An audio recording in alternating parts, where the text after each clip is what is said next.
महाराष्ट्र में एक बार फिर से कराओ चुनाव और इस बार महाराष्ट्र में बैलेट पेपर से कराओ चुनाव। चुनाव आयोग को सीधा चैलेंज दे दिया है। आखिर किसने? महाराष्ट्र में क्या एक बार फिर से चुनाव कराने की मांग विपक्ष पुरजोर तरीके से उठाएगा? सब कुछ मैं आपको तफसील से बताऊंगी। साथ में आपको एक और आंकड़ा आपके सामने रखूंगी दोस्तों, जो वरिष्ठ पत्रकार राजदीप सरदेसाई ने रखा है। चुनाव की प्रक्रिया को लेकर, चुनाव के मैनेजमेंट को लेकर तमाम तरह के आरोप महाराष्ट्र में विपक्षी पार्टियां चुनाव आयोग पर लगा रही हैं, लेकिन ये आंकड़ा जो राजदीप सरदेसाई ने दिया है दोस्तों, ये आंकड़ा अमूमन उस तरह के आरोपों में छिप जाता है, जबकि इस आंकड़े पर हमें सबसे ज्यादा चर्चा करनी चाहिए। वो आंकड़ा क्या है और वो आंकड़ा कैसे केवल महाराष्ट्र नहीं, देश के हर राज्य के लिए बहुत ही महत्वपूर्ण हो जाता है, ये सब कुछ आगे बताऊं। लेकिन उससे पहले संजय राउत आज जबरदस्त तरीके से एक बार फिर से मीडिया के सामने आए और चुनाव आयोग पर भड़के। दोस्तों, संजय राउत ने तो महाराष्ट्र के इलेक्शन के परिणाम स्वीकार करने को भी नामंजूर कर दिया और चुनाव आयोग पर ही बेहद गंभीर आरोप लगा दिए। आज एक बार फिर से संजय राउत सामने आए और उन्होंने मीडिया से बात की और कहा, ईवीएम एक बहुत बड़ा मुद्दा इस चुनाव में रहा, इसीलिए हम कहते हैं कि ये जो निर्णय है आप रखिए, लेकिन महाराष्ट्र में आप एक बार फिर बैलेट पेपर से चुनाव करवाइए। देखिए, पोस्टल बैलेट पर जो काउंटिंग हो गया, वहां तो महाविकास आघाड़ी सब जगह आगे है। 145 सीट पर हम लीड पर हैं, तो फिर 1 घंटे में हम नीचे कैसे आ सकते हैं, वो भी इतने नीचे? क्या ये मुमकिन है? शरद पवार जैसे नेता महाराष्ट्र उनके पीछे खड़ा था। इस बार उन्हें जो सीटें मिली हैं और अजीत पवार को जैसी सीटें मिली हैं, ये कैसा निर्णय है? महाराष्ट्र के इस कीचड़ के लिए मिस्टर चंद्रचूड़ जिम्मेदार हैं। दोस्तों, इससे पहले भी मैंने आपको ये खबर दिखाई थी जिसमें मैंने आपको बताया था कि संजय राउत इस पूरे के पूरे मसले में महाराष्ट्र चुनाव के नतीजों के लिए पूर्व सीजेआई डीवाई चंद्रचूड़ को जिम्मेदार बता चुके हैं, ये कहते हुए कि अगर डीवाई चंद्रचूड़ ने वक्त रहते महाराष्ट्र को लेकर फैसला सुना दिया होता, महाराष्ट्र की वो सरकार जो उद्धव ठाकरे की गिराई गई, उनके विधायकों को लेकर फैसला सुना दिया गया होता, तो ना तो ये सरकार चलती जो एकनाथ शिंदे की सरकार थी वो, और उसके बाद ना ही ये सब कुछ ये परिणाम आते। और एक बार फिर से आज उन्होंने डीवाई चंद्रचूड़ को निशाने पर लिया। लेकिन जो बात संजय राउत कह रहे हैं कि ये जो परिणाम आए हैं महाराष्ट्र के ईवीएम के जरिए, आप इनको रखिए, कोई दिक्कत नहीं है, लेकिन संजय राउत ये कह रहे हैं कि आप इसके अलावा बैलेट पेपर से भी चुनाव करवाइए। संजय राउत का ये कहना है कि मशीन और बैलेट पेपर के चुनाव के जो नतीजे हैं वो अगर एक जैसे निकले तो मानिएगा। संजय राउत ये भी कह रहे हैं कि बैलेट पेपर की जब गिनती हुई थी तब तो हम बहुत आगे थे, फिर जैसे ही 1 घंटे बाद मशीनें खुलनी शुरू हुई तो हम नीचे कैसे चले गए। और ये सबने देखा था दोस्तों, महाराष्ट्र में जब बैलेट पेपर की गिनती शुरू हुई थी तो आपने देखा होगा शुरुआत में न्यूज़ चैनल्स में भी कांटे की टक्कर दिखाई दे रही थी, बाद में आंकड़ा काफी नीचे चला गया। हालांकि न्यूज़ चैनल्स के आंकड़े पर हम विश्वास नहीं कर सकते। चुनाव आयोग ने पहला आंकड़ा 9-10, 9-15 के आसपास देना शुरू किया था महाराष्ट्र का, उसी आंकड़े पर हम विश्वास कर सकते हैं क्योंकि उसी आंकड़े के जरिए सर्टिफिकेट मिलता है, जीत का सर्टिफिकेट। तो बात ऐसी है दोस्तों, संजय राउत के बोलने से अब कुछ नहीं होगा। संजय राउत अपने पार्टी के प्रवक्ता हैं, राज्यसभा सांसद हैं, सामना जो कि मुखपत्र है शिवसेना का, उसके संपादक हैं। तो सवाल ये कि अगर संजय राउत ये कह रहे हैं कि दोबारा से चुनाव कराइए महाराष्ट्र का और इस बार बैलेट पेपर से कराइए, तो क्या ये उद्धव ठाकरे की सहमति से बोल रहे हैं?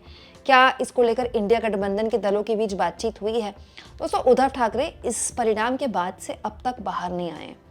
उनकी क्या सोच है, क्या बोलना चाहते हैं वो, क्या वो संतुष्ट हैं इस नतीजों से, इसको लेकर अभी तक कुछ समझ में नहीं आया है। उद्धव ठाकरे भी क्या इस तरह की मैनेजमेंट या गड़बड़ी को लेकर कुछ उनके भी कुछ इस तरह के विचार हैं, इसको लेकर भी अभी तक कुछ समझ में नहीं आया है। तो उद्धव ठाकरे को बताना चाहिए कि संजय राउत जो लगातार हर दिन मीडिया में बयानबाजी कर रहे हैं, इसमें उनका समर्थन है कि नहीं है। ये पॉसिबल है दोस्तों कि उद्धव ठाकरे का हौसला टूट गया हो। होता है ऐसा, जब इस तरह के परिणाम आ जाएं तो आपका हौसला, आपकी जो उम्मीद है पूरी तरह से टूट जाती है।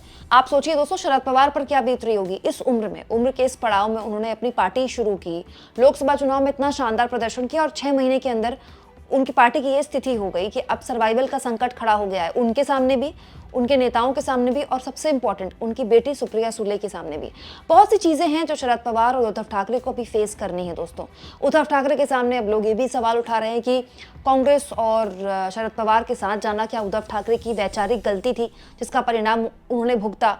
अगर ऐसा है दोस्तों, अगर इस बात में कोई सच्चाई है, इस ओपिनियन में कोई सच्चाई है, तो फिर लोकसभा चुनाव में उद्धव ठाकरे को इतना बड़ा समर्थन कैसे मिल सकता है? लोकसभा चुनाव में तो उद्धव ठाकरे ने शानदार प्रदर्शन किया, जबकि वो उनकी नई पार्टी और नए सिंबल का पहला चुनाव था। तो जाहिर तौर पर उद्धव ठाकरे उनकी पार्टी को बैठना चाहिए, सोचना चाहिए। और अगर इस तरह के किसी भी अभियान के खिलाफ और बैलेट पेपर की वापसी के समर्थन में कोई भी अभियान इंडिया गठबंधन का कोई दल उठाना चाहता है तो मुझे लगता है उसको मजबूती से उठाना चाहिए, ना केवल मीडिया के आगे बल्कि संसद के अंदर भी, संसद के बाहर भी। संसद का सत्र शुरू हो चुका है, शीतकालीन सत्र, तो संसद के अंदर ये मामला उठाया जाना चाहिए। दोस्तों, देश में केवल एक विपक्षी दल है जो मजबूती से इस मामले में संसद के अंदर और बाहर अपनी बात रखते हैं, और वो है अखिलेश यादव। अखिलेश यादव ने, मुझे याद है, पिछले लोकसभा सत्र में ये बात भी बोली थी कि 80 की 80 लोकसभा सीट भी अगर मैं जीत गया उत्तर प्रदेश की, तो भी मैं ये कहूँगा कि बैलेट पेपर से चुनाव होना चाहिए। तो जितनी मजबूती से अखिलेश यादव ने संसद में ये बात बोली, संसद के बाहर ये बात बोली, चुनाव के पहले भी ये बात बोलते हैं, वो चुनाव के बाद भी ये बात बोलते हैं। क्या कोई और नेता बोलता है? यही दिक्कत है दोस्तों कि विपक्षी नेताओं को लोग सीरियसली लेना बंद कर देंगे आने वाले वक्त में, अगर वो केवल हारने पर इस तरह के बयान देंगे। अगर वो इस तरह का कुछ करना चाहते हैं तो उनको एक आंदोलन खड़ा करना पड़ेगा, लोगों के बीच आंदोलन लेकर जाना पड़ेगा। ये तो बात हो गई दोस्तों संजय राउत की। अब बात करते हैं राजदीप सरदेसाई की।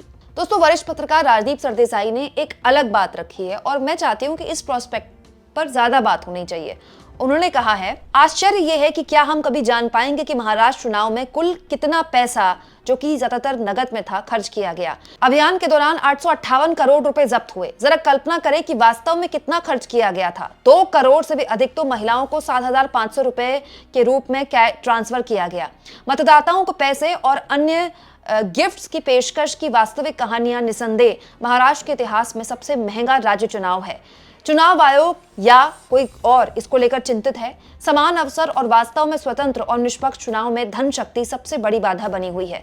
या हो सकता है कि किसी नेता की नकदी ही नागरिक का कल्याण हो। नकदी, जाति और सांप्रदायिकता एक घातक संयोजन बनता है। The final sea crop lost out.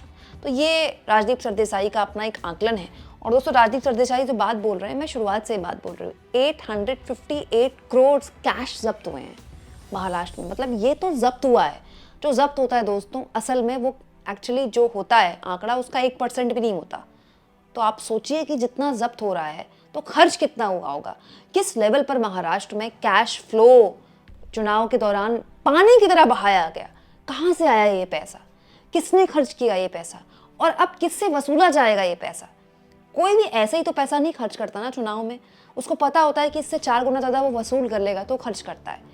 तो ये जो चुनाव बनते जा रहे हैं, इतने महंगे चुनाव, ठीक चुनाव से पहले आप जन कल्याणकारी योजनाओं का ऐलान कर देते हैं, जबकि आपको पता है कि वो जो पैसा है वो इंफ्रास्ट्रक्चर में खर्च होना चाहिए था। वो उससे कोई ब्रिज बन सकता था, उससे कोई रिसर्च सेंटर बन सकता था, कोई हॉस्पिटल, कोई सरकारी स्कूल, लेकिन वो नहीं बन पाया। मैं यहाँ पर कतई ही नहीं कह रही हूँ कि आप लोगों को राहत पहुँचाने के लिए योजनाएं ना लागू करें, लेकिन ठीक चुनाव के 3 महीने पहले ही क्यों याद आता है राजनीतिक दलों को? 2.5 साल से क्या एकनाथ शिंदे की सरकार नहीं थी? वो जानते थे कि ऐसा करके वो चुनाव जीत सकते हैं, क्योंकि मध्य प्रदेश में होता देखा गया था। और एग्जैक्टली यही काम हेमंत सोरेन ने झारखंड में किया। लेकिन आप सोचिए, जो पैसा ये सरकार कोई मामा के घर से थोड़ी लाती है अपनी, ये आपके मेरे टैक्स पेयर के पैसे से है। बेचारा मिडिल क्लास साल के 365 दिन मेहनत से काम करता है, टैक्स भरता है, और उसका पैसा राजनीतिक दल अपने चुनाव जीतने के लिए इस्तेमाल करते हैं। और अंत में नुकसान किसका है? वो राज्य का ही है, क्योंकि वो राज्य का ही पैसा था। मुझे लगता है कि इस पर ज्यादा बात होनी चाहिए। खुलेआम सारे संसाधन जिस तरह से महाराष्ट्र में झोंक दिए गए, लेवल प्लेइंग फील्ड नाम की कोई चीज नहीं है। मीडिया आपका, ईडी, सीबीआई, सारी संस्थाएं आपकी, सारा का सारा नैरेटिव आपका। चुनाव आयोग सुनने को तैयार नहीं होता अगर कोई शिकायत वहां पर करने चले जाए तो उसका लेवल प्लेइंग फील्ड तो था ही नहीं। उसके बावजूद भी झारखंड में हेमंत सोरेन ने जीत दर्ज की है, वाकई में बहुत बड़ी बात है।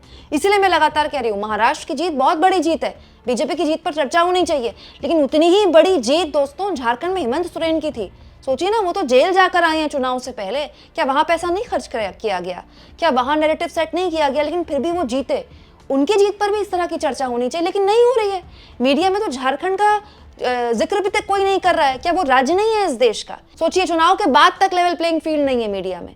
आप इस मुद्दे पर क्या सोचते हैं? कमेंट बॉक्स में जरूर लिखें, और जितना हो सके चैनल को शेयर करें, सब्सक्राइब करें, और थैंक्स और ज्वाइन के ऑप्शन से अगर आप चाहें तो कुछ आर्थिक मदद भी चैनल की जरूर करें।